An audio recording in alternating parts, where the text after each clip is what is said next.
دوستو السلام علیکم، میں ہوں اشرف شاہ، میں آپ کو اپنے چینل پر خوش آمدید کہتا ہوں۔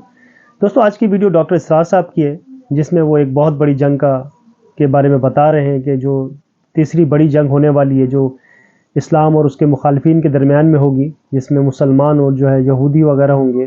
اس طرح سے جو ہے دجال آئے گا اور حضرت عیسیٰ علیہ السلام تشریف لائیں گے، امام مہدی کا ظہور ہوگا، کب ہوگا، کس طرح سے ہوگا۔ تو دیکھتے ہیں ڈاکٹر صاحب کی ویڈیو میں وہ کیا فرما رہے ہیں۔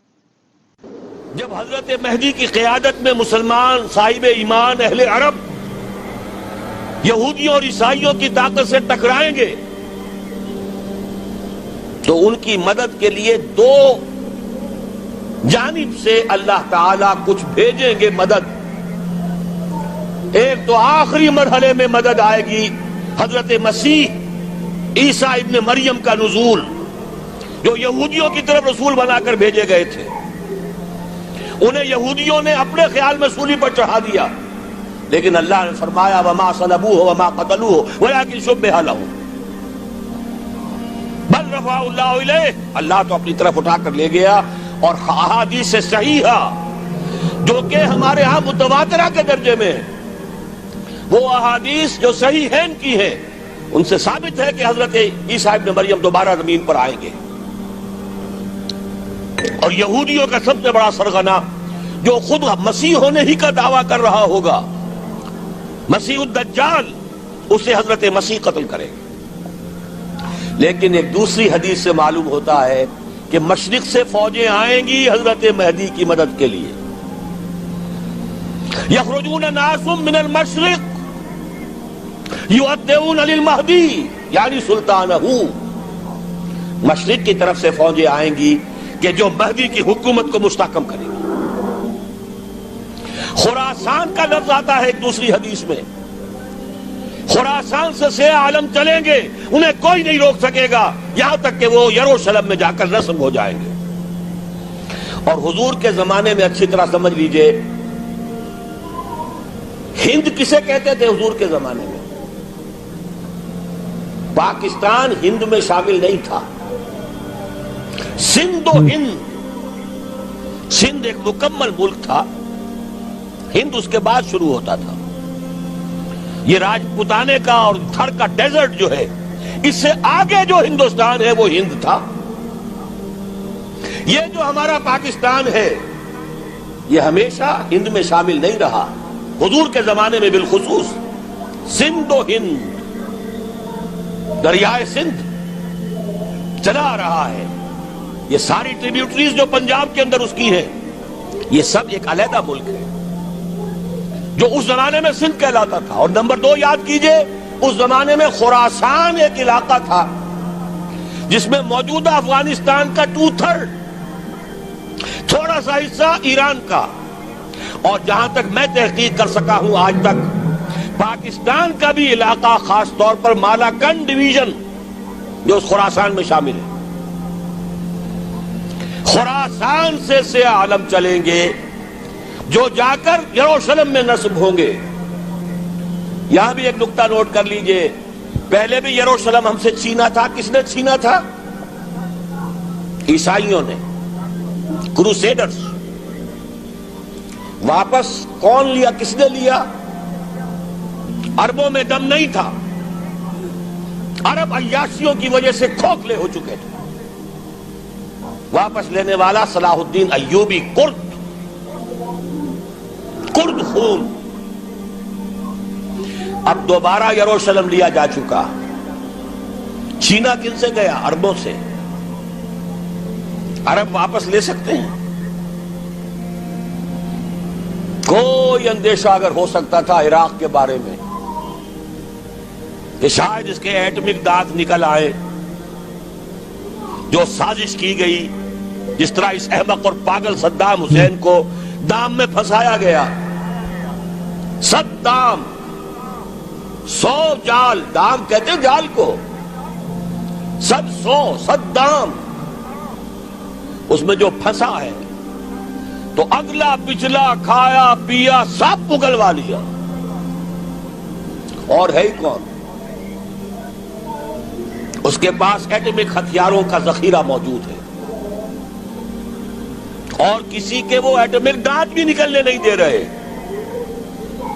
پاکستان کے اوپر کتنا دباؤ, اور ہمیں نہیں پتا کتنا کچھ دباؤ قبول کیا جا چکا. یہ تو سبھی مانتے ہیں. کیپ کر دیا گیا, روک دیا گیا, آگے تو نہیں بڑھ رہا, یہ تو سبھی مانتے ہیں. رول بیک بھی ہو گیا یا نہیں کچھ پتہ نہیں. لیکن کسی صورت یہ نہیں تسلیم کریں گے, قبول کریں گے کہ کسی مسلمان ملک کے پاس ایٹم بم آ جائے. یہودیوں کے پاس ذخیرہ موجود, سب جانتے ہیں. بہرحال یہ جان لیجئے اس علاقے سے امید ہوتی ہے سندھ اور خراسان. حالات بہت خراب ہیں ہمارے, اور حالات بہت خراب ہیں افغانستان کے بھی, لیکن حالات کے بدلتے اللہ تعالیٰ کی مشیت کے تحت دیر نہیں لگا کرتی.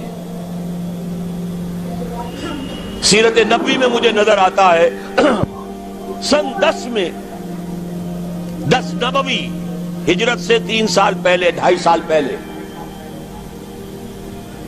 کہیں سے کوئی امید کی کرن نظر نہیں آتی تھی کہ عرب میں اسلامی حکومت قائم ہو جائے گی. 10 برس ہو چکے محمد الرسول اللہ کو دعوت دیتے ہوئے, اور ابھی تک بمشکل 125 آدمی ہے. اپنے بل پر, اپنے طاقت پر مکے میں رہ بھی نہیں سکتے. کیسے ہو جائے گا, کہاں سے ہو جائے گا؟ میں آج پوچھتا ہوں, کوئی سر بتائے, کہیں سے کوئی امید کی کرن اس وقت نظر آتی ہے؟ اس ماحول میں لے جائیے. اگلے 3 سال میں کیا ہو گیا؟ پہلے سال 6, اگلے سال 12, اس سے اگلے سال 72, اور بیعت عقبہ ثانیہ, ہجرت, اور وہاں سے اب حضور کی طرف سے انیشیٹ شروع ہو گیا, انیشیٹو. تو ہم نہیں کہہ سکتے اللہ تعالیٰ کی قدرت, اللہ کی مشیت. یہ یقین ہے کہ دنیا کے خاتمے سے پہلے نظام خلافت قائم ہوگا, اور تمام دنیا میں ہوگا. ظاہر ہے کہیں پہلے کسی ایک جگہ سے ہوگا, جیسے حضور کے زمانے میں ہوا. اگر بیک وقت پوری دنیا میں ہو سکتا تو حضور کے دست مبارک سے ہوتا. اگر حضور کے دست مبارک سے بھی ایک ملک میں ہوا, جزیرہ نما عرب میں ہوا, پھر حضور کے امتی ہیں نا, ابو بکر ہے, عمر ہے, عثمان ہے, صحابہ کرام کی فوجیں نکلی ہیں, امتی ہیں. امتیوں کے ہاتھوں اس کی توسیع ہوئی. اب بھی یہی ہوگا, کسی ایک علاقے میں ہوگا. میرا گمان ہے, میں یہ یقین سے نہیں کہہ سکتا. گمان بھی میرا ان احادیث کی روشنی میں ہے جو میں نے آپ کو بتا دی, اور موجود ہے اس کتابچے کے اندر. علامہ اقبال نے بھی انہی کے حوالے سے کہیں کہا ہے, میرے عرب کو آئی ٹھنڈی ہوا جہاں سے, میرا وطن وہی ہے, میرا وطن وہی ہے. اس علاقے سے کچھ ہونے والا ہے اور ہوگا انشاءاللہ. میری زندگی میں نہ ہو, آپ کی زندگی میں نہ ہو, کوئی پرواہ نہیں. حضرت حمزہ تو شہید ہو گئے غزوہ احد میں. 5 سال کے بعد حضور مکے میں داخل ہوئے ہیں فاتح کی حیثیت سے. حضرت حمزہ کی نگاہوں نے, ان آنکھوں نے تو نہیں دیکھا, عالم ارواح میں اللہ نے کیا مشاہدہ کرایا ہوگا انہیں, وہ تو ہمیں معلوم نہیں. بعض صحابہ شہید کر دیے گئے مکے ہی میں. بہت بڑی کامیابی. اپنی جان لگا دیں, اپنے آپ کو کھپا دیں, اپنے آپ کو مٹا دیں. جس طرح روڑی کوٹ کر بنیادوں میں بھر دی جاتی ہے, ہماری ہڈیوں کا چورا بنا کر اور ہمارے خون کے اندر اسے گوندھ کر اگر وہاں ڈال دیا جائے, اس سے بڑی سعادت کوئی نہیں. اس پر تعمیر ہو خلافت علی منہاج النبوہ کی, ہم اس کی بنیاد کے اندر دفن ہو جائیں, یہی بہت بڑی سعادت ہے. لیکن یہ ہوگا. میں نے عرض کیا تھا کہ یقین ہے مجھے کہ ہوگا, اور ہر صاحب ایمان کو یقین ہونا چاہیے کہ ہوگا. باقی یہ کہ یہ آثار ہیں اور احادیث بھی ہیں, اور 400 برس کی تاریخ بھی بتاتی ہے کہ یہیں سے ہوگا. 1000 برس تک سارے مجددین امت عالم عرب میں پیدا ہوئے. 11ویں صدی کا مجدد اعظم شیخ احمد سرہندی کہاں دفن ہے؟ سرہند میں, ہندوستان میں. 12ویں صدی کا مجدد اعظم شاہ ولی اللہ دہلوی کہاں دفن ہے؟ دہلی میں. 13ویں صدی کا مجدد اعظم